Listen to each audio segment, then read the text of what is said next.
lo mejor para el país es que yo renuncie a la presidencia de la República.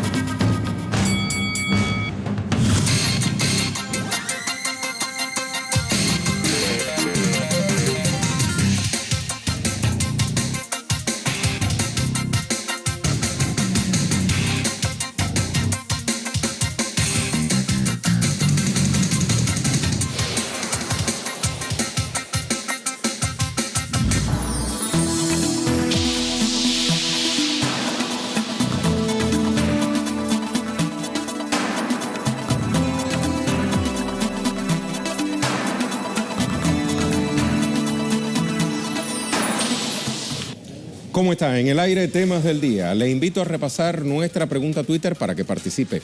Aquí la tenemos en pantalla. ¿Qué Perú deja PPK, o sea, Pedro Pablo Kuczynski, tras su renuncia? Opine.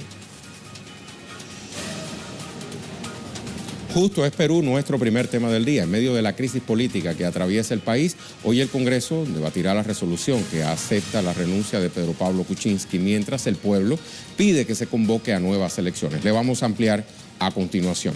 Se tiene previsto entonces que en breve el presidente del Congreso, Luis Galarreta, sostenga una reunión con los voceros de las distintas bancadas parlamentarias pertenecientes a la Junta de Portavoces para debatir la renuncia de Kuczynski. Para mañana viernes está prevista la votación de la renuncia, para lo que se necesita una mayoría simple. Además, la Fiscalía le solicitó al Poder Judicial el impedimento de salida del país a Pedro Pablo Kuczynski. El pedido fue presentado ante el Juzgado de Investigación Preparatoria Nacional especializado en delitos de corrupción de funcionarios. La Fiscalía busca impedir que PPK abandone Perú mientras esté en curso la investigación por la serie de escándalos de corrupción en los últimos meses, entre ellos la presunta vinculación que tiene con la constructora brasileña Odebrecht. ¿Y qué sigue tras la renuncia de PPK a la presidencia de Perú? Pues aquí le presentamos 4 posibles escenarios. 1, que el Congreso no acepte la renuncia y vote la destitución presidencial. Es considerado un método más deshonroso de salida del gobierno y del presidente, porque pierde todos los privilegios que reconoce el Estado peruano.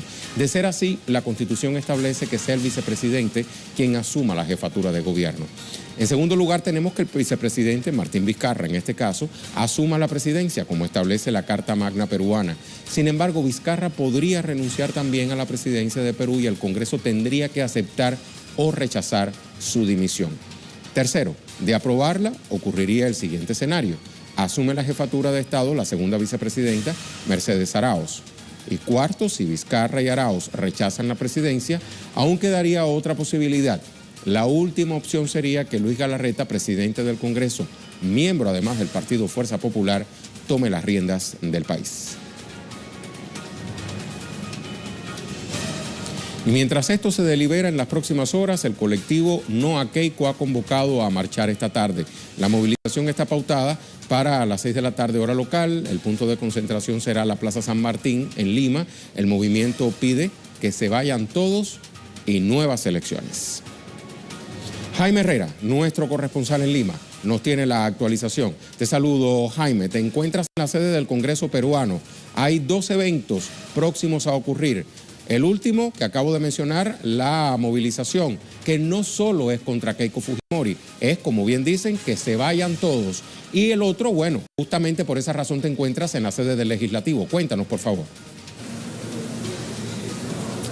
Hola Rey, ¿qué tal? Te saludo desde la sede del Legislativo, del hemiciclo del Congreso de la República, donde en unos minutos más va a dar inicio la sesión del Pleno, efectivamente, donde van a debatir los términos en que se redacte esta resolución legislativa que le dará, aceptará o no la renuncia del presidente Pedro Pablo Kuczynski. ¿Y por qué es necesaria esta reunión? Han dicho muchos congresistas que ellos no quieren aceptar los términos en que él ha planteado su renuncia, prácticamente eludiendo toda responsabilidad de lo que ha llevado a ello o en todo caso se tenga en consideración aquellos temas que han llevado efectivamente a la renuncia o que inclusive pudieron dar lugar a la vacancia.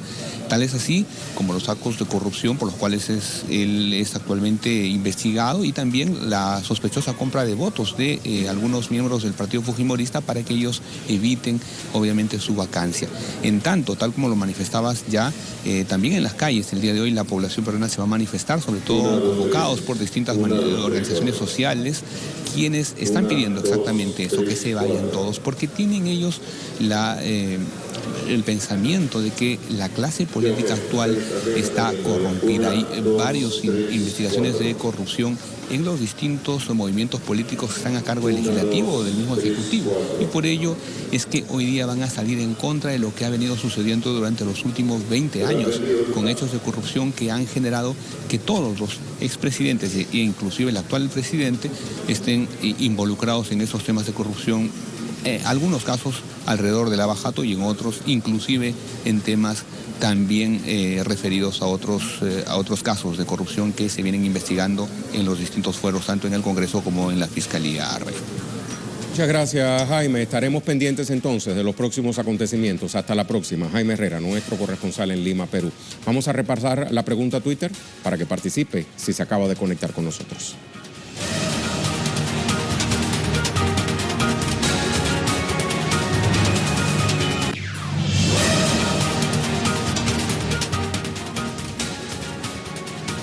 Ahí la vemos en pantalla. Pregunta del día: ¿qué Perú deja Pedro Pablo Kuczynski tras su renuncia? Denos su opinión.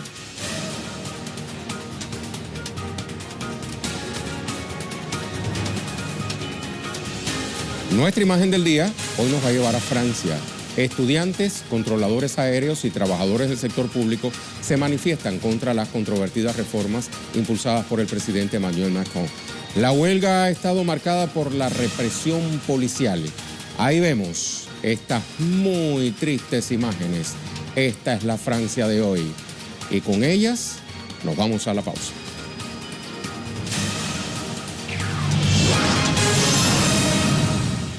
Estamos de vuelta. Continúa la presentación de alegatos por parte de Bolivia y Chile ante la Corte Internacional de Justicia de La Haya sobre la demanda marítima interpuesta por la delegación boliviana para lograr una salida soberana al Océano Pacífico.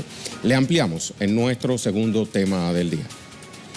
La presentación de la primera ronda de alegatos orales por parte de Chile ante la Corte Internacional de Justicia se extiende hasta mañana viernes. Comenzó hoy. Vamos a conocer el cronograma de lo que será la segunda ronda de alegatos entre ambos países. Ahí la tiene usted en pantalla. Y durante un lapso de 10 días, ambos países presentan sus declaraciones finales, tras lo cual los jueces van a tomarse unos meses para llegar al veredicto. Recordemos cuáles han sido las demandas de Bolivia y la respuesta de Chile. Por ejemplo, la parte boliviana considera que el vecino país tiene la obligación de negociar con el fin de alcanzar un acuerdo que otorgue a este Estado una salida plenamente soberana al Océano Pacífico. Además, denuncia que Chile ha incumplido dicha obligación. Bolivia exige que Chile cumpla la obligación de buena fe, pronta y formalmente, en un plazo razonable y de manera efectiva. El Estado chileno también presentó sus alegatos basando su defensa en el acuerdo de 1904. Chile se niega a negociar con Bolivia porque considera que no es su obligación. Además, declaró que no permitirá que Bolivia obtenga la salida al mar. Chile incluso acusó a Bolivia de buscar renegociar el acuerdo de 1904 mediante la demanda. El canciller chileno, Roberto Ampuero, expresó que su país no estaba dispuesto a negociar, que no iban a permitir el acceso soberano de Bolivia al Océano Pacífico. Vamos a escuchar. También queremos subrayar algo que fue manifestado. Chile no está dispuesto a ceder territorio ni a donar territorio basado en una supuesta obligación de negociar y de hacerlo, como lo sugiere o lo intenta plantear Bolivia. También quedó manifestado una vez más que Chile está siempre dispuesto a conversar, a escuchar las aspiraciones de Bolivia, pero eso no significa que entre en una obligación de negociar y menos en la obligación de negociar un acceso soberano al Océano Pacífico de Bolivia. A Santiago de Chile nos vamos con nuestra compañera Francisca Castillo. Te saludo, Francisca. ¿Qué más se ha conocido sobre esta presentación de alegatos por parte del Estado chileno? ¿Qué se espera para mañana viernes? ¿Qué tal, Rey? Muy buenas tardes, un gusto saludarte. Efectivamente, hoy día ya se cumplió la tercera jornada de alegatos orales en la Corte Internacional de Justicia. Fue el turno del equipo chileno, encabezado por el canciller Roberto Ampuero y por el agente Claudio Grossman. Esto en el marco de la negativa del país por otorgarle una salida soberana al Océano Pacífico a Bolivia. Precisamente Claudio Grossman fue uno de los primeros en intervenir en la mañana de hoy, apegándose estrictamente a lo que está estipulado en el Tratado de 1904. Señaló además que Bolivia hoy día cuenta con mucho más beneficios de los que están incorporados en ese tratado. Señaló precisamente que actualmente Bolivia tiene un derecho a libre tránsito en territorio chileno, a libre uso de los puertos, y también señaló que es el único país en el mundo que tiene derecho a controlar la aduana. Eso, en resumen, fue la intervención de Claudio Grossman, quien también fue secundado por el abogado Daniel Bettelheim, uno de los abogados internacionales que representan a Chile, quien señaló que Bolivia ha cambiado constantemente su demanda. Esto quiere decir que están confundidos, en el fondo no saben si Bolivia en un principio demandó la obligatoriedad de Chile a negociar. Hoy esa obligatoriedad está siendo demandada con un resultado predeterminado. Esto quiere decir que Chile debe negociar la salida soberana hacia el Océano Pacífico. También el abogado señaló que las conversaciones diplomáticas no sugieren una obligación vinculante. Esto haciendo referencia a uno de los principales argumentos de la defensa boliviana, que es que posterior a la firma del Tratado de 1904, Chile ha sostenido una serie de encuentros diplomáticos con Bolivia en donde se ha mostrado dispuesto a conversar y a negociar una salida soberana hacia el mar. Este es el argumento más fuerte que tiene Bolivia hoy día, argumento ante el cual se pronunció el abogado y los otros representantes chilenos diciendo que no es válido y que lo único válido hasta ahora es el tratado vigente y que estableció los actuales límites fronterizos entre ambas naciones. También se pronunció en esta jornada el presidente de Chile, Sebastián Piñera, quien señaló precisamente lo mismo que señaló la defensa chilena durante la mañana. Respaldó el argumento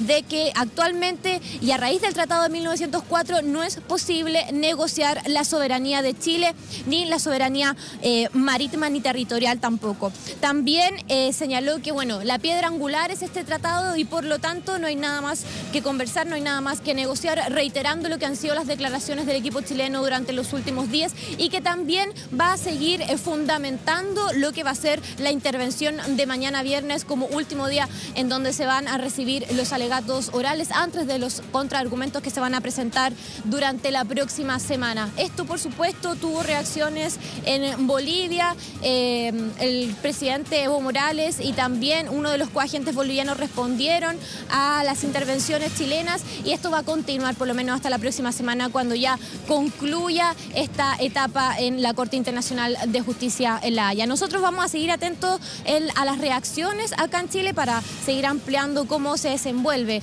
todo esto acá en Santiago. Muchísimas gracias, Francisca. Hasta la próxima. Como decía mi compañera, el presidente de Bolivia reaccionó. Vamos a ver qué dijo. Consideró contradictorio este proceder de parte de Chile. Le vamos a ampliar la información. Contradictorios estos alegatos, como decía, indicó que la exposición chilena confirmaba sus argumentos y señaló que sus alegatos no hayan sido refutados por la delegación austral. Precisó además que el Tratado de 1904 resolvió temas territoriales y que reconocieron los tratados de 1920 y 1950 sobre la salida al Pacífico. El mandatario boliviano expresó sentirse sorprendido ante las contradicciones por parte de Chile en este contexto de ofrecimiento de resolver la causa marítima como charlas de vecinos o amigos.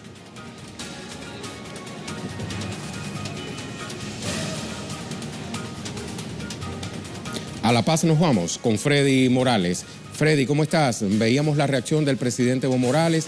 ¿Qué nuevas repercusiones ha tenido lo que hasta ahora se conoce como presentación de alegatos por parte de Chile en esta primera jornada? Freddy.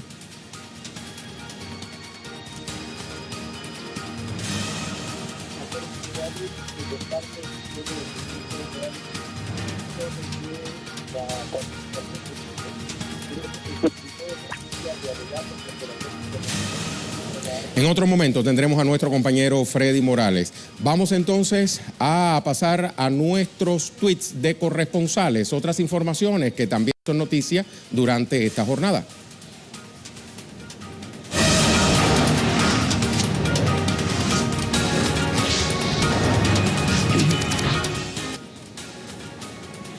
Comenzamos entonces con Manuel Jiménez en Colombia, conformación del tarjetón electoral para primera vuelta presidencial el próximo 27 de mayo. Ahí nos presenta la fotografía José Manuel Jiménez. Colombia en clave electoral. Pasamos ahora a Francesca Emanuela. Estudiantes de la Escuela de la Masacre en Florida se encuentran con estudiantes de Washington, D.C. de cara a la multitudinaria Marcha por Nuestras Vidas, así se llama la marcha de este 24 de marzo, muy anunciada esa marcha, para continuar exigiendo políticas de control de armas en Estados Unidos. Usted sabe que lo ocurrido en Parkland, Florida, días atrás, prácticamente fue como un detonante de algo que ya se venía gestando en el país del norte, el país de Norteamérica, con esos asesinatos masivos, sobre todo en centros educativos, ¿no?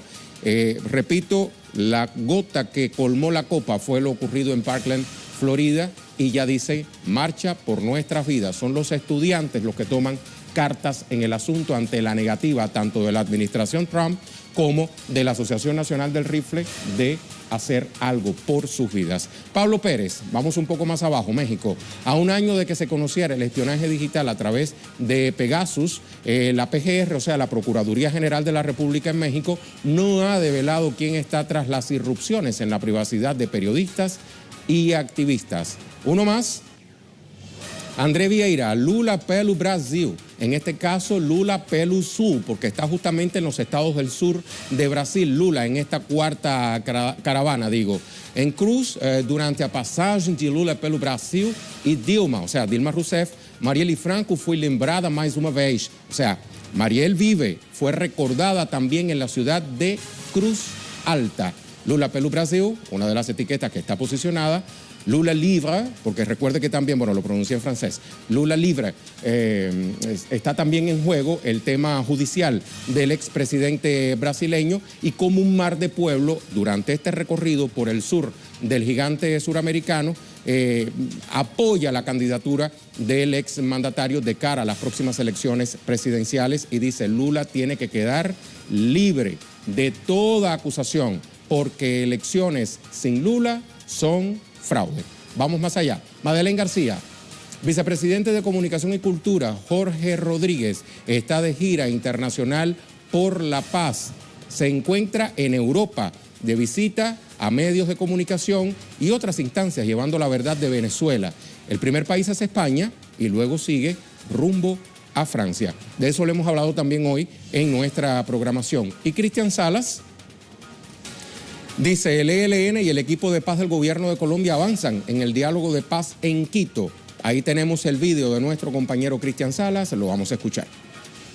Esta mañana la Hacienda Cachapamba nuevamente fue el escenario donde se juntaron las dos delegaciones, el Ejército de Liberación Nacional y el equipo negociador del gobierno colombiano, con presencia de la canciller María Fernanda Espinosa y poder avanzar en este quinto ciclo de negociaciones de paz. En la tarde ya se estableció un comunicado conjunto denominado el Comunicado Conjunto número 8 con fecha 22 de marzo del 2018 donde se establecen 5 puntos. De ellos los más importantes, el primero en donde se acuerda que el lunes 2 de abril se iniciará una evaluación del cese al fuego bilateral, temporal y nacional que terminó el pasado 9 de enero. Para ello se convocará una misión especial de Naciones Unidas y a la Conferencia Episcopal de Colombia. También el punto 2 hace referencia a la participación de la sociedad en la construcción de la paz, y también el otro punto es que el 5 de abril próximo la plenaria de la mesa de diálogos recibirá el informe de las delegaciones para dar respuesta a la propuesta de un acuerdo humanitario en el Chocó. Son 5 puntos que establece este nuevo comunicado y que desde ya empieza a arrancar el diálogo y que se extenderá por 9 semanas exactamente hasta el 19 de mayo próximo. Ahí estaba entonces Cristian Salas. Pasamos a Joan Ortiz y Serra, una investidura sin investido. Muy curioso esto, ¿verdad? La CUP no da su apoyo a Jordi Turull porque el programa acordado tras esta candidatura no es suficientemente rupturista con España. Estamos hablando de la investidura de quien podría ser el presidente de la Generalitat en Cataluña. Pero vamos a dejar que sea Joan quien nos explique. ¿Qué tal, compañeros? Saludos desde el Parlamento de Cataluña. Estoy haciendo un seguimiento de este debate de investidura que, como sabéis, acabará sin investidura porque la CUP no va a ceder sus 4 diputados a favor del candidato Jordi Turull. Y no lo hará porque considera que las políticas que proponen los partidos a favor de Turull no son suficientemente rupturistas. Y es necesario que haya una mayoría absoluta para que Turull pueda ser investido, mayoría absoluta que solo se puede conseguir con los 4 diputados de la CUP. A partir de ahora, ¿qué escenarios se abren? El primero, el fácil, es que el próximo sábado haya segunda vuelta del debate de investidura. Así lo establece el reglamento, que pasen 48 horas entre el primero y el segundo. Y en el segundo ya no se necesita mayoría absoluta, sino mayoría simple. Aún así, el independentismo lo tendría complicado porque hay 2 votos, los de Puigdemont y Comín, que están fuera, que están en Bélgica, que no podrían sumar ahí.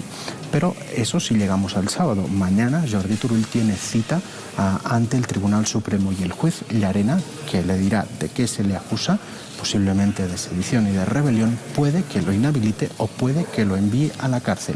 Y si lo envía a la cárcel todavía tendrá más complicada su investidura. Así está la situación política catalana en estos momentos, mientras nosotros seguimos aquí en el Parlamento tratando de hacer seguimiento a esta alocada historia.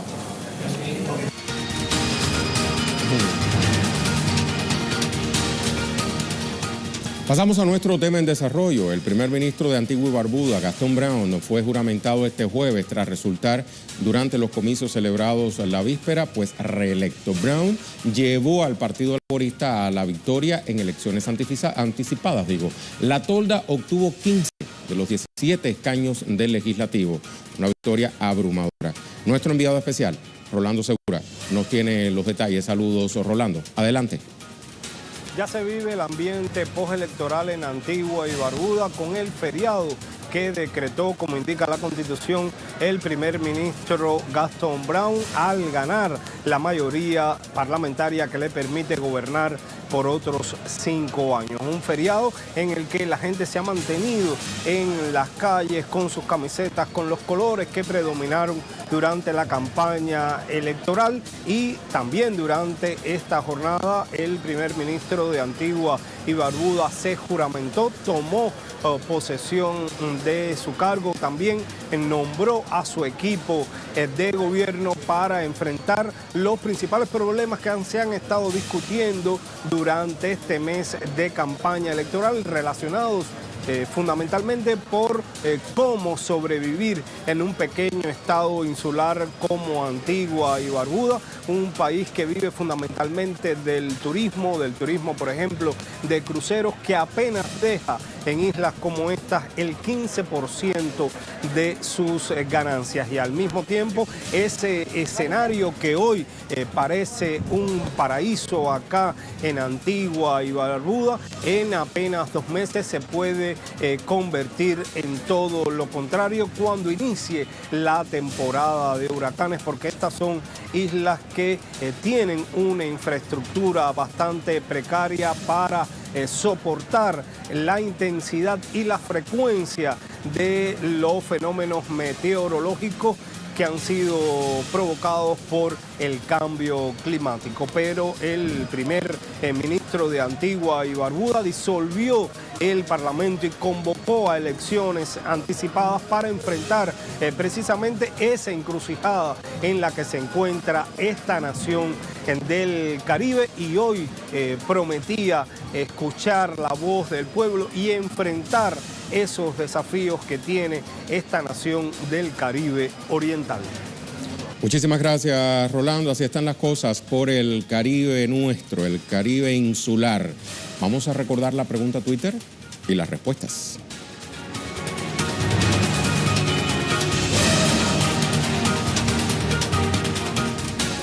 ¿Qué le preguntábamos? Bueno, ¿qué Perú deja Pedro Pablo Kuczynski tras su renuncia? Opine. Vamos a ver respuestas como la de Guillermo Lescano.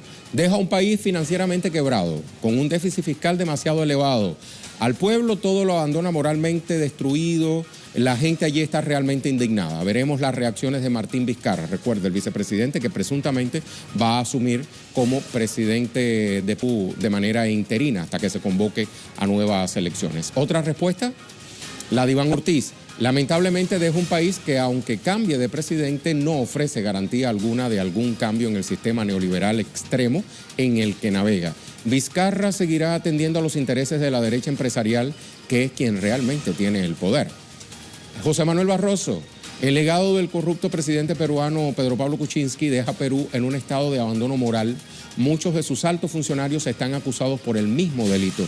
Quedó bien claro, es quien no estará en la cumbre de las Américas. Bueno, pues será PPK, así que a mandarlo a la cárcel, dice José Manuel Barroso. Y Jaime Iván dice, deja un Perú con la democracia que le gusta al amo de los perros de alfombra, Estados Unidos. Un país con crecimiento económico en beneficio de las élites y las transnacionales, y un pueblo con mucho crecimiento, pero de sus necesidades y pérdida de derechos humanos. Así están las cosas también desde el punto de vista de la opinión sobre lo que acontece en Perú tras la renuncia de Pedro Pablo Kuczynski. Muchísimas gracias por haber participado en nuestra pregunta Twitter.